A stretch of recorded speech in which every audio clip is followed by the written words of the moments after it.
दुनिया के सबसे बेहतरीन इन्वेंटर दोस्तों थॉमस एल्वा एडिसन माने जाते हैं और इस कहानी से हमें बड़ी अहम सीख मिलने वाली है कि मुश्किल परिस्थितियों में भी हम हारने के बावजूद, गिरने के बावजूद कैसे हिम्मत से फिर खड़े हो सकते हैं। कहा जाता है 1914 में थॉमस एडिसन की जो उस समय की जो फैक्ट्री थी वेस्ट ऑरेंज न्यू जर्सी में थी, जो आग के कारण पूरी तरह से तबाह हो गई। उनके पूरी लाइफ का काम उस लेबोरेटरी के अंदर था।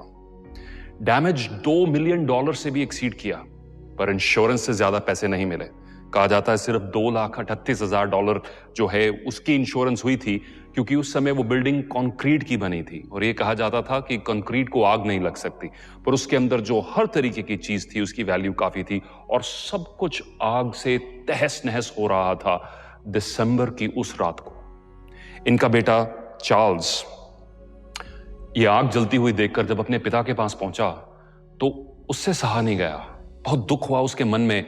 अपने पिता का चेहरा जो अब उस जलती हुई चिंगारियों से रोशन हो रहा था, पर बड़े कामली थॉमस एडिसन उस आग की तरफ देख रहे थे, पर चार्ल्स से ये सब बर्दाश्त नहीं हुआ। चार्ल्स को देखकर थॉमस एडिसन बोले, बेटा तुम्हारी मम्मी कहाँ है? मम्मी को बुला कर लाओ।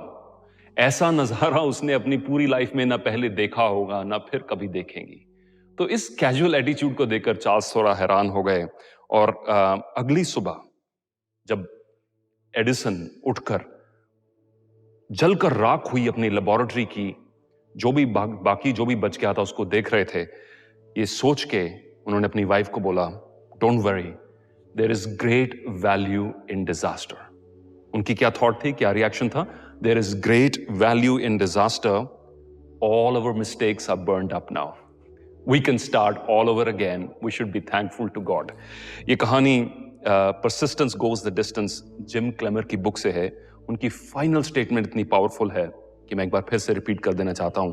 अगली सुबह आग की राख को हाथ में उठाकर एडिसन देख के बोल रहे हैं, there is great value in disaster, all our mistakes are burned up now. हमारी सारी गलतियां जल चुकी हैं, thank God we can start anew. अब हम दोबारा से एक नई शुरुआत कर सकते हैं।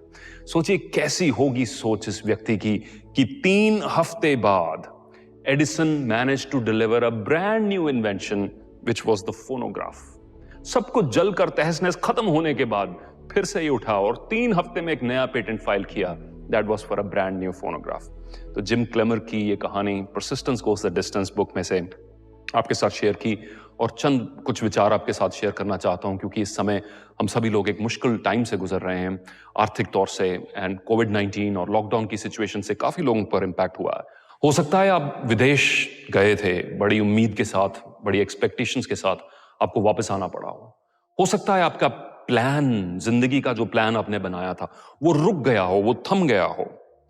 या जोसेफ कैम्पबेल की फेमस अमेरिकन फिलोसोफर हैं जिनकी एक बुक भी है द हीरोज जर्नी, उनकी कहावत मुझे याद आती है जो बखूब यहां पर अप्रोप्रिएट है, we must let go of the life that we have planned, we must let go of the life that we have planned so that we can accept the one that is waiting for अस।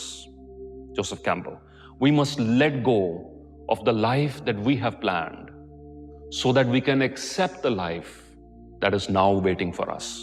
हम में हिम्मत होनी चाहिए अपने plans को छोड़ने की, ताकि हम जीवन में उस चीज का वेलकम कर सकें, उस चीज को स्वीकार कर सकें जो हमारे लिए इंतजार कर रही है, जो नई जिंदगी हमारे लिए इंतजार कर रही है। फेमस फ्रेंच थिंकर ऑन्द्रे जीद ने लिखा था, you cannot discover new oceans, you cannot discover new oceans unless you have the courage to lose sight of the shore।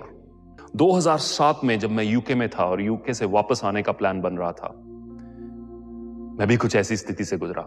I had to give up the life that I had planned, जो एक hotel manager की life थी, जो एक hospitality student की life थी, जो बड़ी अच्छी चल रही थी और आने वाले जो नेक्स्ट स्टेप थे बड़े अच्छे थे।